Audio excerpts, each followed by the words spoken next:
Hey everyone, it's been a while since I made a video, and for good reason. I've been playing Pikmin 4 for, as you could see, 40 hours. I literally just finished the game.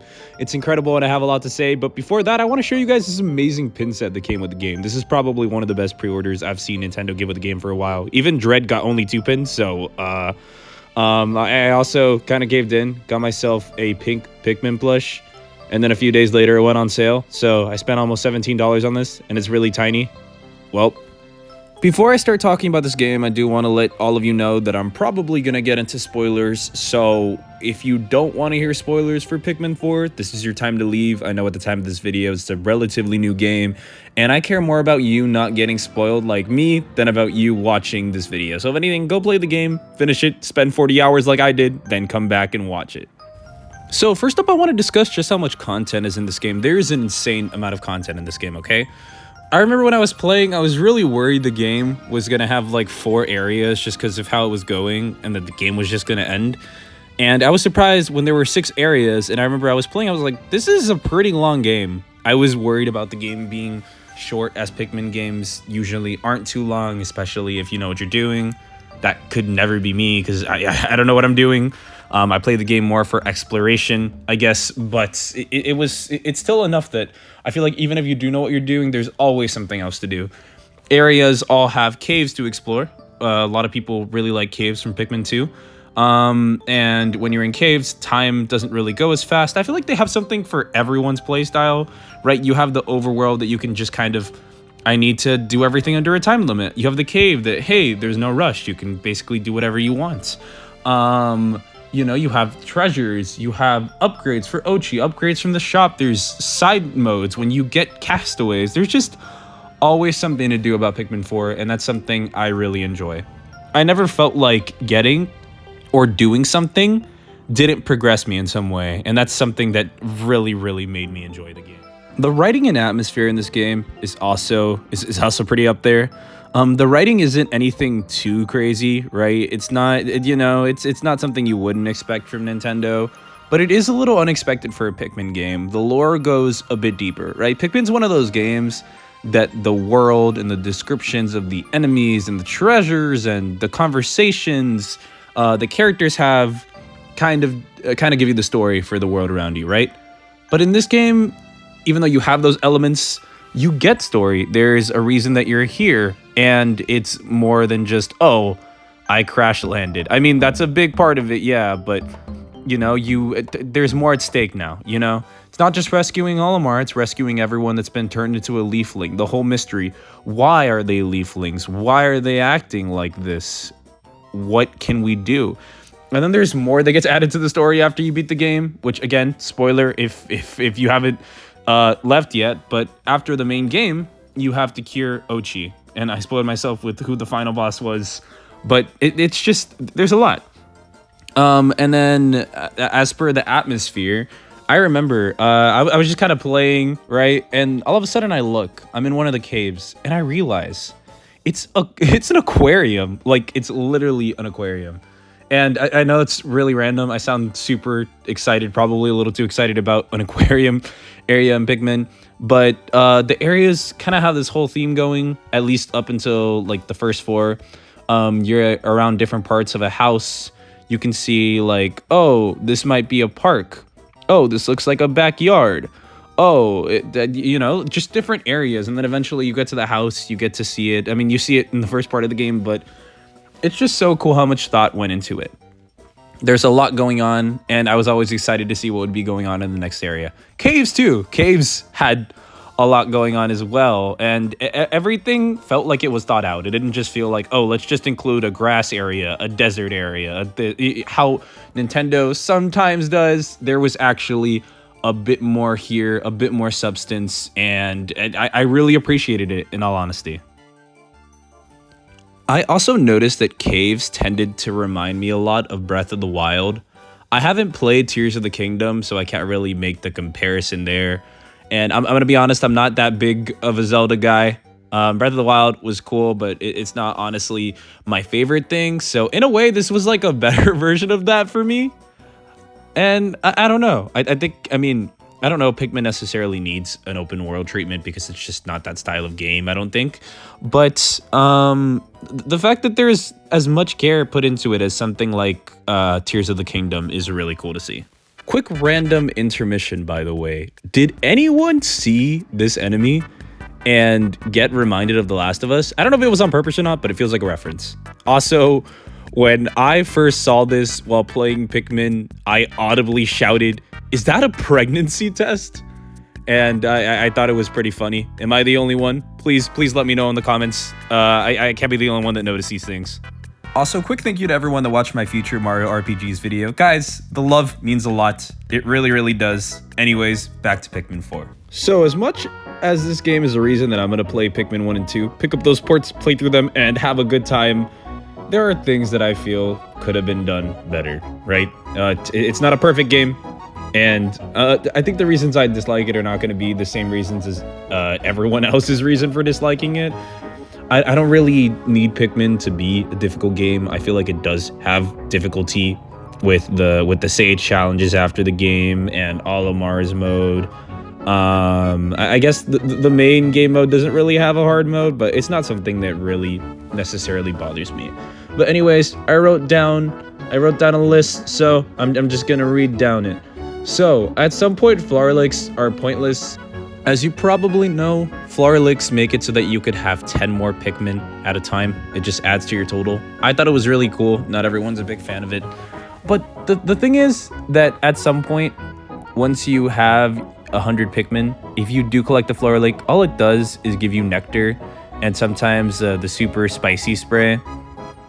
And I mean, that's cool, but it's not even like a permanent thing or something added to your storage. It just kind of appears, and those are just temporary items that can make your Pikmin bloom. Yeah, make them more powerful and spicy. The spicy spray is also useful, but why am I going to collect that? I can get that out of any egg. I can go to a cave, grind it like crazy if I really wanted to. So I just feel like it's pointless. If you're going to collect something like that, they might as well give it another use. Maybe not increase your Pikmin population, but maybe increase the different types of Pikmin that you're allowed to have out at one time. Something like that would have made a lot more sense, in my opinion. Another thing is that, so castaways have side quests, right? And the later part of the game, I don't know why they did this, but the castaways just stopped having interesting things to say. They stopped having side quests, except for the last castaway when you get Louie. But other than that, like, yeah, it just kind of felt like they gave up because there was so much going on in the game, and I was always looking forward to, like, oh, I wonder what quest they're gonna give me. But no, they just kind of were like, thanks for saving me. Like, all right, all right, yeah, of course, dude. I think one of them even made a joke like, oh, you're expecting a reward? Here's a thank you. And like, that was pretty funny. But like, you know, what are you gonna say about the other ones? So what I considered to be part of the main part of the game is considered post-game. I thought this was kind of a weird choice. So after you save Olimar, you just kind of leave and the credits roll. And then after the credits, you have a cutscene of Ochi not feeling well. And it was honestly kind of annoying to me. I remember that's kind of how I got spoiled. I was like, is this the end of the game? Because I was kind of disappointed. I was like, no way this is the end of the game. I probably should have just skipped the credits and waited, but I got spoiled about what was next in the game. That's my fault, obviously, for looking it up instead of just being patient and waiting. And it's cool that they have such a big post game, but I felt like that should have been main game. I felt like post game should have been Olimar's Voyage and the Sage Trials. I felt like that would have been good post game, because the main game itself doesn't really feel like a main game. Not that it needs to have a final boss or anything, but just, you know, you rescue Olimar, you're like, oh, all right, well, we're done. I also experienced some glitches while playing, which obviously it's going to happen. Maybe with an update they can get it fixed. But sometimes Pikmin weren't able to carry something that they clearly could. Sometimes this isn't really much of a glitch. I think this is just a game. But sometimes when you get off Ochi, when you dismount, the Pikmins will just fall off if they can fall off. Or they'll push me off the ledge, and that was kind of annoying because I'm like, I know you guys take up space, but come on, seriously, I don't have control over this. Sometimes, so I upgraded Ochi so that he could withstand fire and water and a bunch of other stuff, right? And sometimes I'd send Ochi to go pick something up and bring it back to the onion, and they'd be like, oh, Ochi cannot progress further. but he literally can because he can walk through it. So I thought that was pretty dumb. Certain Ochi abilities are locked to when you play as Ochi only. I'm trying to remember what an example of this is, but there are like certain things that you can do with Ochi only when you're playing as him.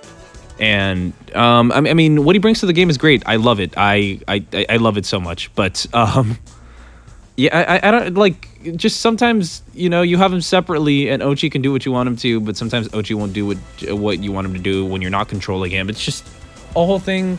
And I was kind of like, yeah, that could be better. I guess I could also talk about the controls. The controls I thought were pretty decent for most of the game. Then I got to the end when I had to pick up a bunch of things at once, and the whole lock on pressing ZR to switch between things. Sometimes it just wouldn't accurately switch between things, and that was pretty annoying. My number one complaint probably, though, is the co-op. The co-op absolutely sucks, especially when compared to the co-op in Pikmin 3. Like I said, I'm not a huge... well, like in my last video, if you watched it about Pikmin, I'm not a super huge Pikmin person. I mean, no, that was me in the past. Now I am. But in Pikmin 3, you could do co-op. Like, you could have player 2 control a captain. The co-op in this game is just throw pebbles or rocks at enemies. And it makes the game very easy. It's like an easy mode almost, with like it masked as co-op. So yeah, and it's all right, but it's pretty bad. Like, come on, you can't just give us an awesome co-op and then give us this that just kills enemies in 2 seconds if you know how to mash the A button. And yeah, I mean, I'm not mad at its existence. I'm mad at the fact that you don't have normal co-op. Like, if you're gonna include that, that's okay. Just include the normal co-op that we had to begin with. Besides those complaints, though, Pikmin 4 was an amazing game. I really liked it. It recaptured this feeling that I haven't had with playing games for a while. Sometimes I'll play a game and I'll get to a point that it just feels like I'm just playing to play. I felt that maybe a little bit at the end, I'll be honest, because at some point the game just, I was like, okay, I wanna get everything I need to beat the game. I want 100%. But honestly, the majority of the game, I was just having a really good time. I loved exploring. I loved going around. It may not be what everyone wants in a Pikmin game, but it was enough to make me like, it was enough to make me appreciate Pikmin as Pikmin 4 as a game and Pikmin as a franchise. I did, as I mentioned, play Pikmin 3 prior to this a while ago. Wasn't a super big fan. I played Pikmin 1 like one time. I don't think I really understood it. But now that I've played Pikmin 4, I feel like I can really go back and learn to appreciate and enjoy those games. And I'm also one of those people that's now currently waiting for when the next Pikmin game will be announced. It probably won't be for a really long time, but it'll for sure not be 10 years because now we have more people that are enjoying Pikmin. I want to give a special thanks to Arlo. Not that I know him personally or anything. But he's really gotten me to try out some of the Nintendo's franchises that I normally wouldn't, like Metroid and Pikmin. So I can appreciate content creators like that making videos and getting me hyped and making me feel like, hey, maybe I should really try these games. And I'm really glad I did try this game. It gave me something to play, and I wouldn't have had something to play if I didn't. I played this for straight up like 3 days in a row when I had days off, and I was able to relax. It's kind of ironic because this is one of those games that's like, get things done efficiently and it can be stressful, but this game really helped me relax, and I haven't been able to relax in a while because I've just had so much that I've had going on. And when you get a game that really lets you relax and have fun, that is a great feeling. So thank you, Pikmin 4. Did you guys like Pikmin 4? Let me know in the comments below. Did you hate it? Well, that's also valid. Let me know in the comments below. I look forward to hearing from you guys. Hope you enjoyed this video. Look forward to more content soon. I'm gonna play some more stuff, hopefully, and get more videos out. So yeah, see ya.